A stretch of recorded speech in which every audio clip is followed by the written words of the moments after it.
السلام علیکم معزز ناظرین، پیارے دوستوں، بہنوں، بھائیوں اور بزرگوں۔ میں حافظ عبد النواز ایڈوکیٹ آپ کو اپنے اسلامی چینل کے اندر خوش آمدید کہتا ہوں، اور ہر روز کی طرح آج بھی ہم انشاءاللہ تیسرا پارہ سورہ آل عمران آیات نمبر 23 تا 26 کی تلاوت، ترجمہ اور تفسیر پڑھنے کی شرف حاصل کریں گے۔ تلاوت شروع کرنے سے پہلے ہم درود شریف پڑھتے ہیں، آپ بھی میرے ساتھ پڑھیں۔ اللهم صل على محمد وعلى آل محمد كما صليت على إبراهيم وعلى آل إبراهيم إنك حميد مجيد. اللهم بارك على محمد وعلى آل محمد كما باركت على إبراهيم وعلى آل إبراهيم إنك حميد مجيد. أما بعد فأعوذ بالله من الشيطان الرجيم. بسم الله الرحمن الرحيم. ذلك بأنهم قالوا لن تمسنا النار إلا أياما معدودات وغرهم في دينهم ما كانوا يفترون فكيف إذا جمعناهم ليوم لا ريب فيه ووفيت كل نفس ما كسبت وهم لا يظلمون قل اللهم مالك الملك تؤتي الملك من تشاء وتنزع الملك ممن تشاء وتعز من تشاء وتذل من تشاء بيدك الخير إنك على كل شيء قدير تولج الليل في النهار وتولج النهار في الليل وتخرج الحي من الميت وتخرج الميت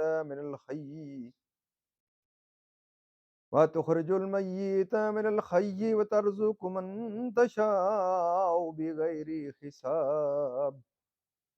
صدق اللہ العظیم. ترجمہ: یہ جرت انہیں اس لیے ہوئی کہ وہ کہتے ہیں کہ ہرگز ہمیں آگ نہ چھوئے گی مگر گنتی کے دنوں، اور ان کے دین میں انہیں فریب دیا اس جھوٹ نے جو باندھتے تھے، تو کیسے ہوگی جب ہم انہیں اکٹھا کریں گے اس دن کے لیے جس میں شک نہیں، اور ہر جان کو اس کی کمائی پوری بھر بالکل پوری دی جائے گی، اور ان پر ظلم نہ ہوگا۔ یوں عرض کر اے اللہ ملک کے مالک، تو جسے چاہے سلطنت دے اور جس سے چاہے سلطنت چھین لے، اور جسے چاہے عزت دے اور جس سے چاہے ذلت دے، ساری بھلائی تیرے ہی ہاتھ ہے، بے شک تو سب کچھ کر سکتا ہے۔ تو دن کا حصہ رات میں ڈالے اور رات کا حصہ دن میں ڈالے، اور مردہ سے زندہ نکالے اور زندہ سے مردہ نکالے، اور جسے چاہے بے گنتی ہے۔ اب اس کی تفسیر. شان نزول. اس آیت کی شان نزول میں حضرت ابن عباس رضی اللہ عنہما سے ایک روایت یہ آئی ہے کہ ایک مرتبہ سید عالم صلی اللہ علیہ وسلم بیت المقدس میں تشریف لے گئے اور وہاں یہود کو اسلام کی دعوت دی۔ نعیم ابن عمرو اور حارث ابن زید نے کہا کہ اے محمد صلی اللہ علیہ وسلم، آپ کس دین پر ہیں؟ فرمایا ملت ابراہیمی پر۔ وہ کہنے لگے حضرت ابراہیم علیہ السلام تو یہودی تھے۔ سید عالم صلی اللہ علیہ وسلم نے فرمایا تو ریت لاؤ، ابھی تمہارے درمیان فیصلہ ہو جائے گا۔ اس پر نہ جمے اور منکر ہو گئے۔ اس پر یہ آیت شریفہ نازل ہوئی۔ اس تقدیر پر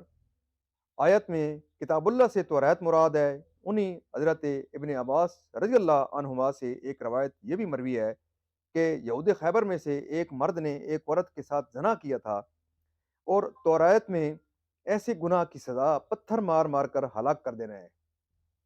لیکن چونکہ یہ لوگ یہودیوں میں اونچے خاندان کے تھے، اس لیے انہوں نے ان کا سنگسار کرنا گوارا نہ کیا، اور اس معاملے کو بائیں امید سید عالم صلی اللہ علیہ وسلم کے پاس لائے کہ شاید آپ سنگسار کرنے کا حکم نہ دیں، مگر حضور نے ان دونوں کو سنگسار کرنے کا حکم دیا۔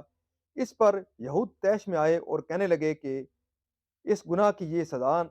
نہیں، آپ نے ظلم کیا۔ حضور نے فرمایا کہ فیصلہ توریت پر رکھو، کہنے لگے یہ انصاف کی بات ہے، توریت منگائی گئی اور عبداللہ بن سوریہ یہود کے بڑے عالم نے اس کو پڑھا، اس میں یہ آیت رجم آئی جس میں سنسار کرنے کا حکم تھا، عبداللہ نے اس پر ہاتھ رکھ لیا اور اس کو چھوڑ گیا، حضرت عبداللہ بن سلام نے اس کا ہاتھ ہٹا کر آیت پڑھی، آیت پڑھ دی، یہودی ذلیل ہوئے اور وہ یہودی مرد و عورت جنہوں نے زنا کیا تھا حضور کے حکم سے سنسار کیے گئے۔ اس پر یہ آیت نازل ہوئی، کتاب الہی سے روگردانی کرنے کی، یعنی 40 دن یا ایک ہفتہ پھر کچھ غم نہیں، اور ان کا یہ قول تھا کہ ہم اللہ کے بیٹے اور اس کے پیارے ہیں، وہ ہمیں گناہوں پر عذاب نہ کرے گا مگر بہت تھوڑی مدت، اور وہ روز قیامت ہے۔ شان نزول، فتح مکہ کے وقت سید انبیاء صلی اللہ علیہ وسلم نے اپنی امت کو ملک فارس و روم کی سلطنت کا وعدہ دیا تو یہود و منافقین نے اس کو بہت بعید سمجھا اور کہنے لگے کہاں محمد مصطفیٰ صلی اللہ علیہ وسلم اور کہاں فارس و روم کے ملک، وہ بڑے زبردست اور نہایت محفوظ ہیں۔ اس پر یہ آیت کریمہ نازل ہوئی اور آخر کار حضور کا وہ وعدہ پورا ہو کر رہا، یعنی کبھی رات کو بڑھائے دن کو گھٹائے اور کبھی دن کو بڑھا کر رات کو گھٹائے، یہ تیری قدرت ہے، تو فارس و روم سے ملک لے کر غلامان مصطفیٰ صلی اللہ علیہ وسلم کو عطا کرنا اس کی قدرت سے کیا بعید ہے۔ زندے سے مردے کا نکالنا اس طرح ہے جیسے کہ زندہ انسان کو نطفہ بے جان سے، اور پرند کے زندہ بچے کو بے روح انڈے سے، اور زندہ دل مومن کو مردہ دل کافر سے، اور زندہ سے مردہ نکالنا اس طرح جیسے کہ زندہ انسان سے نطفہ بے جان، اور زندہ پرند سے بے جان انڈا، اور زندہ دل ایماندار سے مردہ دل کافر۔ معزز ناظرین، یہاں اس کی تفسیر بھی آج کی اختتام پذیر ہوتی ہے۔ اللہ تعالیٰ کے دربار کے اندر ہم قرآن پاک کے صدقے، حضور پاک صلی اللہ علیہ وسلم کی ذات مبارکات کے صدقے ہم دعا کرتے ہیں کہ اللہ تعالیٰ ہمیں قرآن پاک پڑھنے، ترتیل سے پڑھنے اور سمجھ کر پڑھنے پر اس پر عمل کرنے کی توفیق عطا فرمائے۔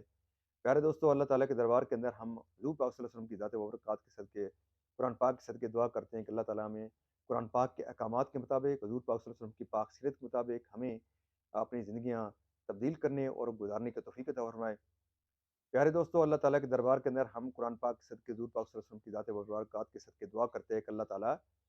تمام پریشانوں کو پریشانیاں دور فرمائے، تمام بیماروں کو شفائے کاملہ عاجلہ عطا فرمائے، اور اللہ تعالیٰ تمام مرحومین کو جنت الفردوس میں اعلیٰ و بالا مقام عطا فرمائے، اور اللہ تعالیٰ بے اولادوں کو اولاد نرینہ عطا فرمائے۔ جو کوئی ہمارے ناظرین جو ہمیں ریگولر دیکھتے ہیں، جو نہیں دیکھتے، اللہ تعالیٰ ان کی بھی اگر کوئی پریشان ہے، کاروباری پریشانی میں ہے، اللہ تعالیٰ ان کے کاروباروں میں خیر و برکت عطا فرمائے، اللہ تعالیٰ اپنے فضل و کرم سے تمام بیماروں کو شفائے کاملہ عاجلہ عطا فرمائے، اور اللہ تعالیٰ سے دعا کرتے ہیں کہ اللہ تعالیٰ ہمیں اسی طرح نیک کام کرنے کی توفیق عطا فرمائے۔ اللہ تعالیٰ ہمیں برائی سے، برے کاموں سے، جھوٹ سے اور مکاری سے، فریب سے اللہ تعالیٰ ہمیں محفوظ رکھے، اور آپ تمام دوستوں سے یہ استدعا کروں گا کہ میرے اس چینل کو لائک، فالو اور شیئر اور سبسکرائب ضرور کریں، اور دوسرے دوستوں کو، اپنے عزیز و اقارب کو، اور جہاں تک اس کا پیغام آپ پہنچا سکتے ہیں آپ ضرور دوسرے دوستوں کو بھی تلقین کریں۔ اللہ تعالیٰ آپ کو جزائے خیر عطا فرمائے، اللہ تعالیٰ آپ کا حامی و ناصر، اور ان دعاؤں کے ساتھ میں آپ سے اجازت چاہوں گا۔ اللہ حافظ، آمین ثم آمین۔